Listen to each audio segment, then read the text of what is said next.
नमो नमः. वक्रतुंड महाकाय सूर्यकोटिसमप्रभ निर्विघ्नं कुरु मे देव सर्वकार्येषु सर्वदा. नमस्ते शारदे देवी सरस्वती नमोस्तुते. वसत्वं मम जिह्वाग्रे सर्वविद्याप्रदायिनी. नमस्कार मंडळी. आषाढ अमावस्येला दीपपूजन झालं की दुसऱ्याच दिवशी हसऱ्या नाचऱ्या लाजऱ्या अशा श्रावण महिन्याचं आगमन होतं. या श्रावणाच्या आगमनासाठी, त्याच्या स्वागतासाठी अख्खं घर सजतं. स्वयंपाकघर तर जास्तच सजतं. चांदीची पूजेची उपकरणे बाहेर येतात. ठेवणीतल्या काठापदराच्या जरीच्या साड्या, रेशमी सोवळी, कद आवर्जून नेसले जातात. दागिने घातले जातात.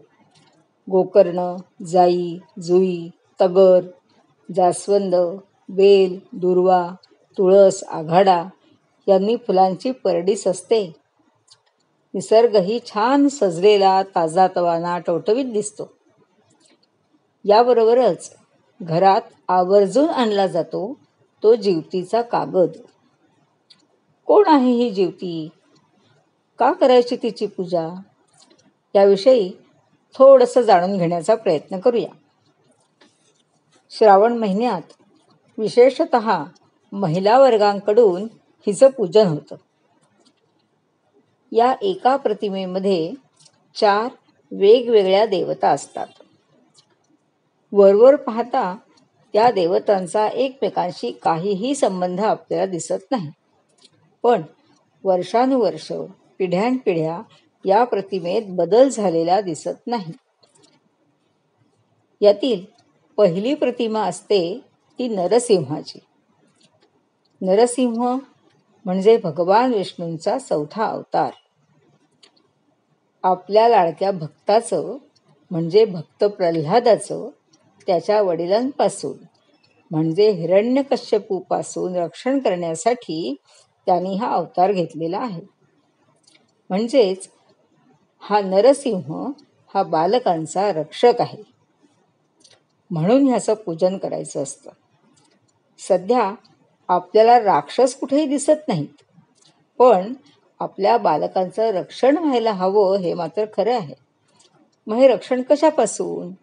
तर अपघात, आग, पाणी, दुष्प्रवृत्ती, विषबाधा, विविध प्रकारचे रोग, होणारे आजार इत्यादी आपत्तींपासून आपल्या बालकांचं रक्षण व्हावं म्हणून ह्याचं पूजन करण्याची पद्धत आहे. नंतर या प्रतिमेत आपल्याला दिसतात कालिया मर्दन करणारे भगवान श्रीकृष्ण.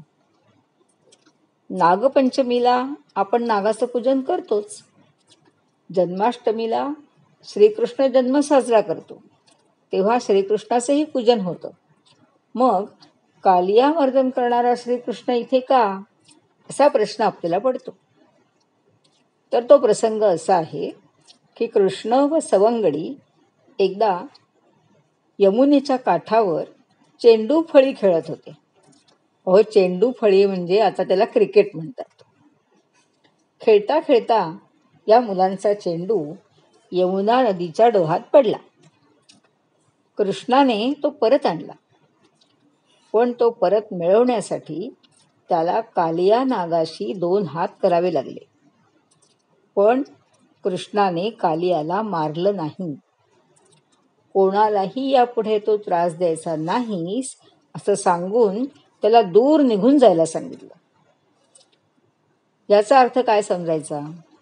तर कालिया मर्दन करणारा कृष्ण सरपटणाऱ्या प्राण्यांपासून आपल्या बालकांचं रक्षण करतो. याशिवाय खेळताना, बागडताना, मग मुलं घरात खेळत असू देत किंवा बाहेर खेळत असू देत, जर मुलांवर संकट आलं तर त्यांचं रक्षण व्हावं म्हणून या कालिया नागाचं, या कालिया मर्दन करणाऱ्या श्रीकृष्णाच्या प्रतिमेचं पूजन केलं जातं. नंतर या प्रतिमेमध्ये येतात त्या जरा व जीवंतिका. जरा व जीवंतिका या यक्षगणातील देवता आहेत. जरा या यक्षिणीबद्दल महाभारतात एक कथा आहे. मगध देशाचा राजा बृहद्रथ याला 2 राण्या होत्या. नेहमीप्रमाणे एक आवडती एक नावडती अशी काही नव्हती हां. दोन्ही राण्यांवर त्याचं सारखंच प्रेम होतं. पण या दोघींनाही मुलबाळ नव्हतं. सगळी सुख घरात असून सुद्धा राजाला एकमेव चिंता होती. या मगध देशाजवळील एका वनात एकदा चंडकौशिक नावाच्या ऋषींचं आगमन झालं. राजा या चंडकौशिक ऋषींचं दर्शन घेण्यासाठी वनात गेला. ऋषींनी राजाला क्षेमकुशल विचारलं. राजाने सांगितलं आणि आपली चिंताही सांगितली.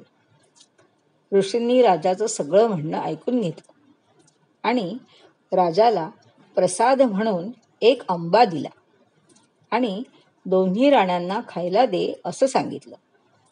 राजाने आंब्याचे 2 समान भाग केले आणि दोन्ही राण्यांना खायला दिले.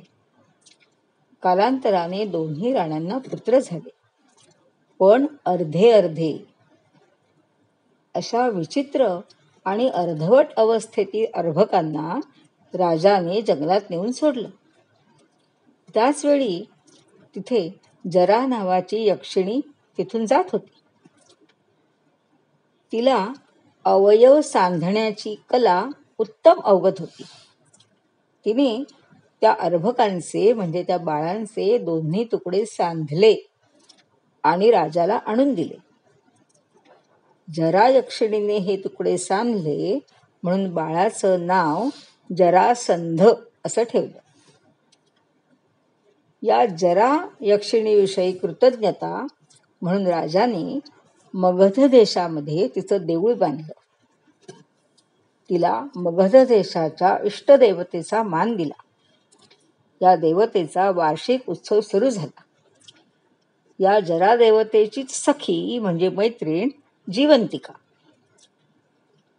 या जीवंतिका नावाचा अपभ्रंश झाला आणि तिची जीवती झाली.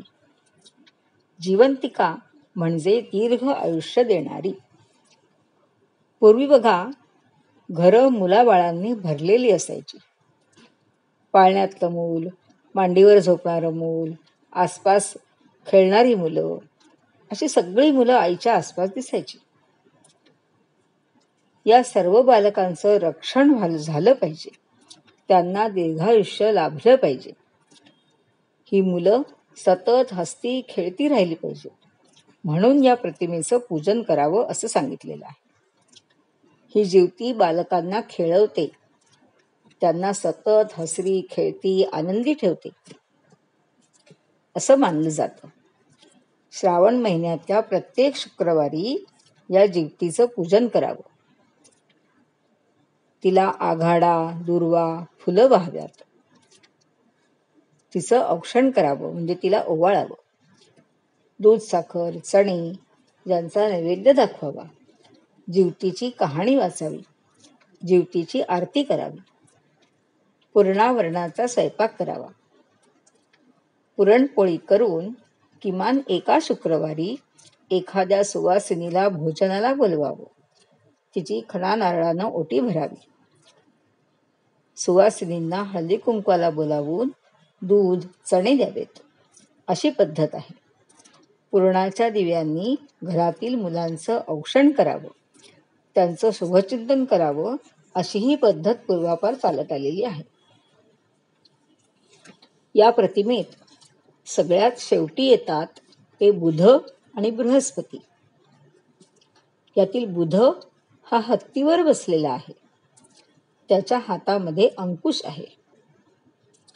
बुधामुळे अलौकिक बुद्धिमत्ता, आकर्षक व्यक्तिमत्व आणि उत्तम वाक्पटुत्व प्राप्त होतं. बुधाचं वाहन आहे हत्ती. हत्ती हे उन्मत्ततेचं प्रतीक आहे. मानवी मनाला येणारी ही उन्मत्तता ही सहज भावना आहे. तो दोष आहे असं आपल्याला म्हणता येणार नाही, पण त्याला आवर तर घालायलाच हवा. मग तो कसा घालायचा? तर बुद्धीचा अंकुश लावून त्याला आवर घालायला आपल्याला शिकता आलं पाहिजे. ही शिकवण आपल्याला बुधाची प्रतिमा देते. त्यानंतर येणारा जो बृहस्पती आहे त्याचं वाहन आहे वाघ. वाघ हे अहंकाराचं प्रतीक मानलं जातं. मानवी मनाला अहंकार लवकर चिकटतो. अहंकाराची बाधा त्याला लगेच होते.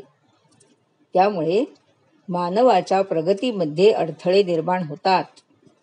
या अहंकारावर ज्ञानाच्या साह्याने, गुरुच्या आशीर्वादाने आपल्याला ताबा मिळवता आला पाहिजे, हे बृहस्पतीची प्रतिमा आपल्याला शिकवते. बृहस्पतीच्या प्रभावामुळे उत्तम शैक्षणिक प्रगती, आध्यात्मिक उन्नती होतेच, पण सारासार विवेकबुद्धी सतत जागृत राहते. त्यामुळे आपल्याला निर्णय क्षमता प्राप्त होते. बुध आणि बृहस्पतींच्या या गुणांमुळे त्यांना या ज्योतीच्या प्रतिमेत मानाचं स्थान मिळालेलं आहे. जगातील सर्व प्राणीमात्रांच्या उज्ज्वल भविष्याची आणि रक्षणाची प्रार्थना म्हणजे हे ज्योतीचं पूजन आहे. आपण घरोघरी श्रावण महिन्यात या प्रतिमेचं पूजन करूया. या प्रतिमेचा अर्थ मुलांना सांगून त्यांचं महत्त्व त्यांना पटवून देऊया. ही प्रतिमा, तिची पूजा का करायची हे जर त्यांना सांगता आलं, त्यांना ते समजलं, तर त्यांना ह्या गोष्टी पटतील, नाहीतर त्यांना पटणार नाही. आणि हे पटवून ही परंपरा, ही प्रथा, ही अखंड चालू ठेवण्याचा आपण सगळ्यांनी नक्की प्रयत्न करूया. ज्योतीची आरतीही आहे, ती म्हणण्याचा छोटासा प्रयत्न करणार आहे. माझ्या आवाजाकडे कृपा करून दुर्लक्ष करा, पण या आरतीच्या शब्दांचा अर्थ आणि त्यातला भाव मात्र समजून घ्या, एवढीच विनंती आहे. ज्योतीची आरती. जय देवी जय जीवती जननी, सुखी ठेवी संतती विनती तव चरणी. जय देवी. श्रावण येताची आणू प्रतिमा, गृहात स्थापुनिया करू पूजना. आघाडा दुर्वा माळा वाहूया, अक्षता घेऊनी कहाणी सांगूया. जय देवी जय जीवती जननी, सुखी ठेवी संतती विनती तव चरणी. जय देवी. पुरणपोळीचा नैवेद्य दावू, सुवासिनींना भोजन देऊ. चणे हळदी कुंकू दूधही देऊ, जमुनी आनंदे आरती गाऊ. जय देवी जय जीवती जननी, सुखी ठेवी संतती विनती तव चरणी. जय देवी. सटवीची बाधा होई बाळांना, सोडविती तून तुची तयांना. माता या तुझला करीती प्रार्थना, पूर्ण ही करी मनोकामना. जय देवी जय जीवती जननी, सुखी ठेवी संतती विनती तव चरणी. जय देवी. तुझ्या कृपेने सौख्य नांदू दे, वंशाचा वेल नीट वाढू दे. सेवा हे व्रत नित्य घडू दे, मनीचे हे तू पूर्ण होऊ दे. जय देवी जय जीवती जननी, सुखी ठेवी संतती विनती तव चरणी. जय देवी. अशी ही ज्योती माता सगळ्यांवर प्रसन्न राहू दे, हीच प्रार्थना करूया आणि या प्रतिमेचं पूजन अवश्य करूया. धन्यवाद.